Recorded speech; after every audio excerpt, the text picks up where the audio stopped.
Hello everyone, myself Kamal Jitkar and today I am going to perform health assessment on the patient who admitted with the chief complaint of chest pain.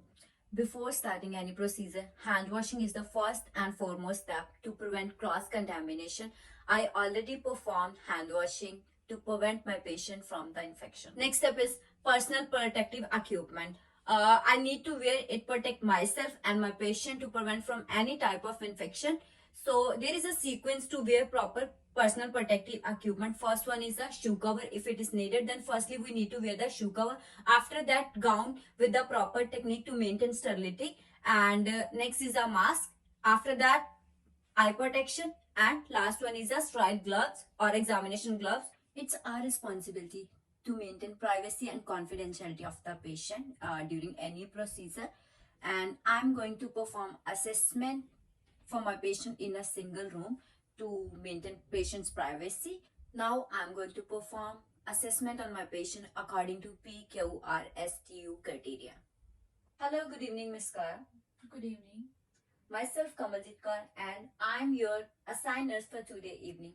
How are you feeling now? I'm not feeling well. I have chest pain. Okay. I'm here to perform chest pain assessment on you. But before proceeding further, I want to confirm your identity. Can you show me your ID? Yes. Can you tell me your full name, please? My name is Karandeep Kaur.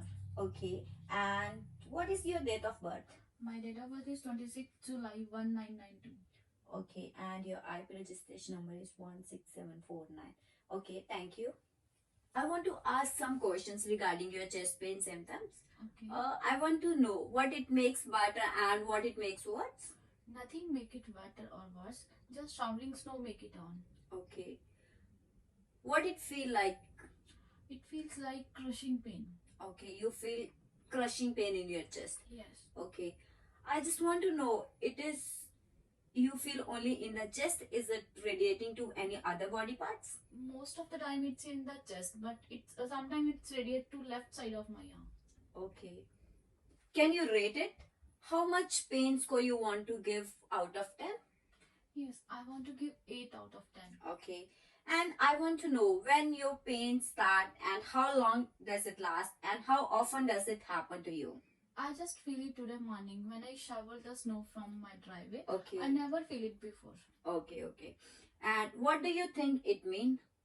It feels like heart attack. Oh, you feel it like a heart attack. Yes. Okay.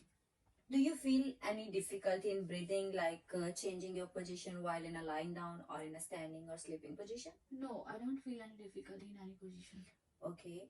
And you have any cough symptoms? No. You feel any fatigue and activity intolerance while performing routine activities? I'm very tired now. My spouse helped me to get in the car and in the hospital today. Okay. I observe there is no edema. Do you feel any problem in urinating while at night? No, nothing is like that. Okay. Do you have any cardiac related history in the past? Yes, I have high cholesterol level from last 5 years. Okay. And I want to know more about your family history. Any of the member from your family suffered with the cardiac problems? Yes, my father had MI at 56 year and he also have the history of hyperlipidemia. Okay. I want to know more about your personal habits. Do you like smoke and alcohol? No, I never smoked. I just drink 1 glass of red wine every weekly. Okay. Do you feel any pain in legs or cramps? No, nothing is like that. Are you taking any medication, prescribed medication, OTC drugs and any supplement in the past? Yes, I am taking Azetrol for high cholesterol level. Okay. Do you have any allergy from any food and from any drug? Yes, of course, I have allergic from beans. Now I'm going to auscultate all the sides with the help of the stethoscope. That one is a aortic, pulmonic, tricuspid, and mitral. Firstly, I'm going to listen aortic wall, and best position is the second intercostal space at the left side of the sternal border. And second is the pulmonary wall. That is also best here at the second intercostal space, but at the right side of the sternal border. Now, at the tricuspid wall, we need to fill the fifth intercostal space and we we need to hear it at the lower side of the fifth intercostal space. And next one is the mitral wall, that is also heard at the fifth intercostal space but towards the mid clavicular line. We also need to assess all the sides with the diaphragm as well as with the bell also. Going to explain about the S1 and S2 heart sounds. S1 sound produces when the closure of the tricuspid and mitral wall occurs, and it is the best heard at the apex part of the heart, and it's louder at the apex part of the heart.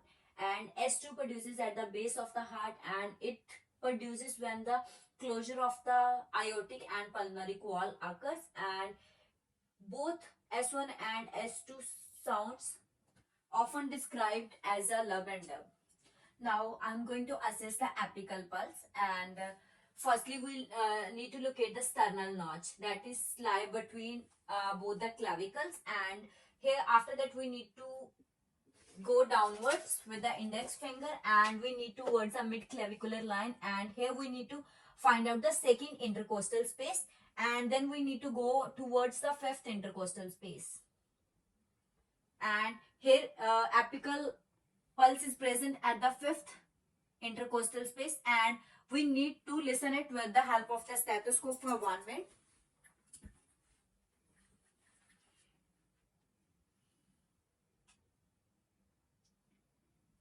And its normal range for the adults 60 beats per minute or greater than 60 beats. During inspection, we need to assess for the any asymmetrical changes and any abnormal masses in the patient's chest, and we also need to assess for the any device placement in the chest. Next is the inspection and palpation for the precordium. For it, we need to place a warm hand at the apex part of the hand, and we need to feel the apical impulse over at the fifth intercostal space, and we need to feel it gently, no need to press hard, and pulse should not be wider than 1 centimeter, and it should not be longer than systole. After assessing this, we need to move our hand toward the left side of the sternal border, and here we need to feel for the any displaced and widened impulse. Next, we need to palpate at the base of the heart, and here we need to palpate to assess any abnormalities like rushing vibration, that is called thrill, and that may be felt at the base of the heart.